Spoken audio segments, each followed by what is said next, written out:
आज की drug is called डिपेग्लिफ्लोजिन। डिपेग्लिफ्लोजिन क्या करती है और इसकी क्या फार्माकोलॉजी है, इसको जानने के लिए इस वीडियो को पूरा का पूरा देखिए। एंड पर कोई क्वेश्चन होता हो कमेंट सेक्शन में जरूर पूछिए। वीडियो को लाइक करें, कमेंट करें, शेयर करें और सब्सक्राइब करें। Starting with the drug called dapagliflozin, इसका ब्रांड है ऑक्सरा के नाम से अवेलेबल है, फॉरेक्सिया।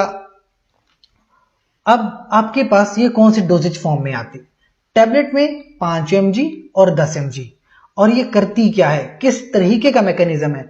So it is a sodium glucose transporter inhibitor, यानी ये एक ट्रांसपोर्टर होता है, उसको ब्लॉक कर देती है ये ड्रग। तो ये क्या है?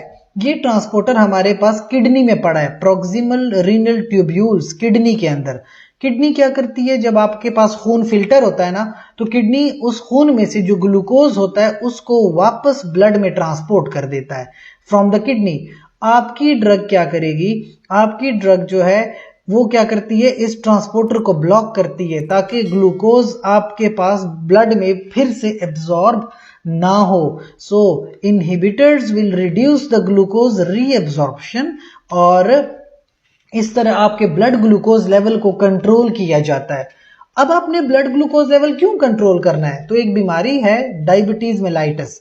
डायबिटीज मेलाइटिस में आपका ब्लड ग्लूकोज लेवल बहुत ज्यादा बढ़ जाता है और खास करके टाइप 2 डायबिटीज मेलाइटिस में क्या होता है कि आपका इंसुलिन लेवल तो नॉर्मल है लेकिन ग्लूकोज आपके मसल्स में स्टोर नहीं हो पाती, इस वजह से आपके ब्लड में बहुत ज्यादा रहती है और आपने क्या करना है, उस एक्स्ट्रा ग्लूकोज को अपने ब्लड से रिमूव करना है।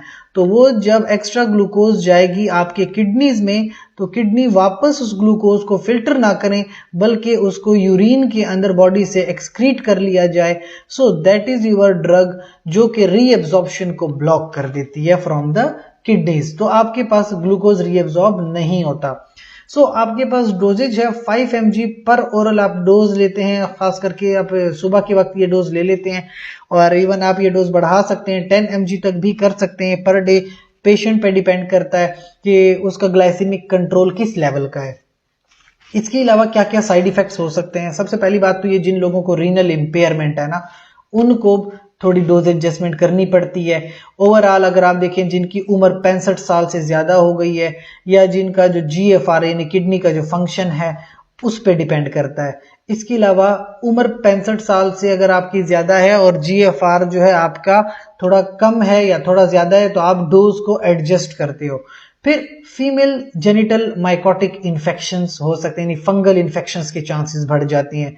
नेजोफेरेंजाइटिस, यूरिनरी ट्रैक इन्फेक्शंस या कमर में दर्द होना, यूरिनेशन का ज्यादा आना और मेल जेनिटल माइकोटिक इन्फेक्शंस भी हो सकते हैं क्योंकि अब आपके पास यूरिन में ग्लूकोज ज्यादा आती है तो ज्यादातर फंगल के इन्फेक्शन के चांसेस बढ़ जाते हैं। नोजिया, इन्फ्लुएंजा, डिसलिपिडीमिया, इस तरह की प्रॉब्लम्स हो सकती हैं। But this drug is very useful in diabetes called dapagliflozin. अब डिपेग्लिफ्लोजिन आपके पास मुख्तलिफ ब्रांड्स में अवेलेबल है लेकिन ऐसी ड्रग्स डॉक्टर के मशवरे के मुताबिक इस्तेमाल की जाती हैं, जिस तरह वो आपको कहेगा उस तरह आप अपने ग्लूकोज को मेंटेन रखेंगे। लिहाजा ये वीडियो एक एजुकेशनल पर्पज के लिए है। अगर आपका कोई सवाल है तो कमेंट सेक्शन में जरूर पूछिए और साथ साथ हमारे चैनल को लाइक करें, कमेंट करें, शेयर करें, सब्सक्राइब करें। अपना ढेर सारा ख्याल रखें। शुक्रिया।